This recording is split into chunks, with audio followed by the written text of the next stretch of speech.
Arizona voters elect to give scholarships to illegal immigrants. The University of Chicago launches its Problem of Whiteness course. And George Washington University student newspaper walks back an allegedly transphobic debate question. I'm Wyatt Eichholz, and you're watching Campus Countdown.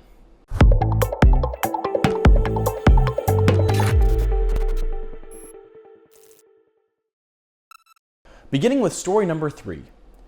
Student newspaper apologizes for a transphobic debate question. A student newspaper at George Washington University has issued an apology for even asking a question about transgender athletes in a campus debate.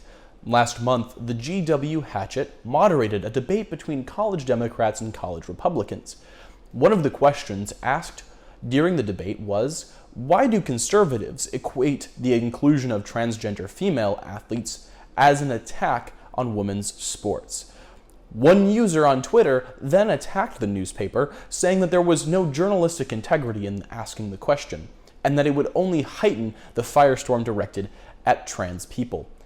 Following the single tweet, the newspaper issued an apology, explaining that they meant to hold one side accountable, but conceded that the question was phrased in a way that invited the opportunity for transphobic rhetoric to be the topic of conversation in a debate. The college Republicans wrote in response that none of the debaters engaged in any transphobic or harmful rhetoric, and that the two sides of the debate simply made opposing arguments. They added that the majority of Americans by polling data support the conservative viewpoint on transgender athletics. For the second story in this week's countdown, we turn to campus reform correspondent Chloe Ezzo. At the University of Chicago, there has been backlash over a course in the Critical Race and Ethnic Studies program titled The Problem with Whiteness. The course description states, critical race theorists have shown that whiteness has long functioned as an unmarked racial category, saturating a default surround against which non-white or not quite others appear as aberrant. This saturation has had wide-ranging effects, coloring everything from the consolidation of wealth, power, and property to the distribution of environmental health hazards. Yet in recent years, whiteness has resurfaced as a conspicuous problem within liberal political discourse. This seminar examines the problem of whiteness through an anthropological lens, drawn from classic and contemporary works of critical race theory. Attending to the ways in which various forms of social positioning and historical phenomena intersect in the formation of racial hierarchy, we will approach whiteness as a pigment of the imagination with world-making and raising effects. The problem with whiteness will be taught by Rebecca Journey, who, according to her biography on the University of Chicago's website, is a cultural anthropologist who earned her PhD at the University of Chicago in 2021.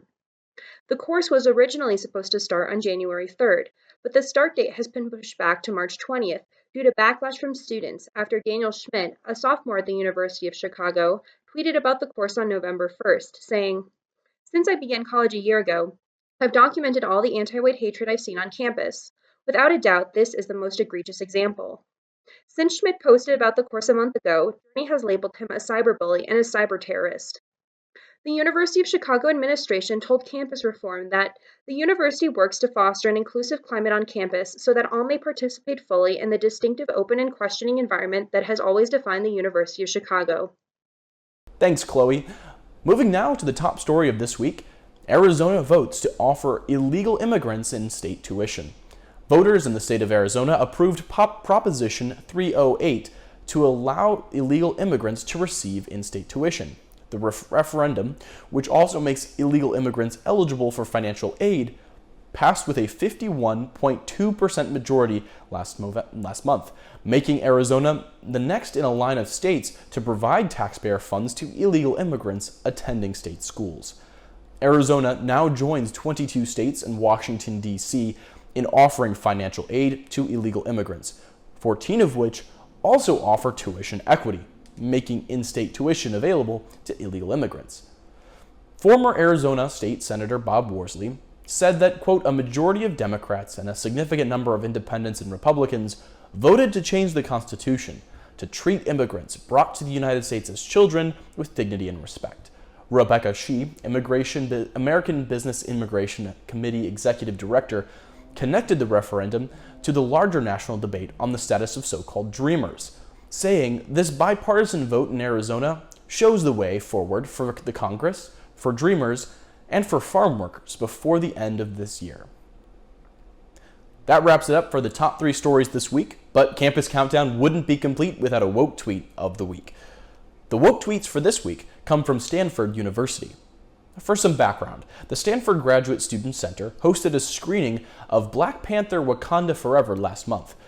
While most of the tickets were distributed on a first-come, first-served basis, the GSC decided to serve 100 of its tickets specifically for Black students given out via a lottery.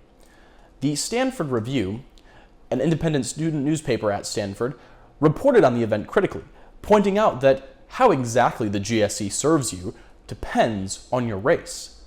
In response to the reporting from the review, Stanford students and alumni took to Twitter to defend the GSC's racially discriminatory practices. Nizoni Begay, a Stanford student, wrote that you don't get to choose what reparations look like. All Black students, children, relatives should see Wakanda forever. Maya Vinette, an alumna of the university, wrote, I am utterly shocked by this from the Stanford Review.